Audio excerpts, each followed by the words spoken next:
So often we forget the power of the simple things to spark growth in our businesses, especially in the B2B space.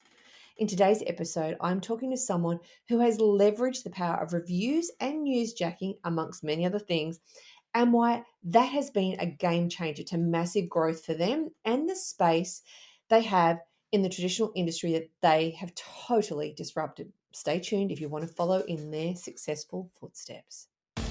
Welcome to Sales Without Socials.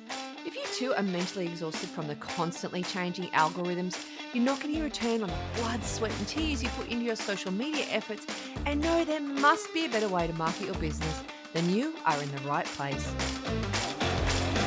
I'm your host, Tanya Williams. I love pink, wearing 4-inch heels, and being the sparkly chief of everything at Digital Conversations. In the last 6 months, I have transformed my business growth by doubling down on the marketing strategies that actually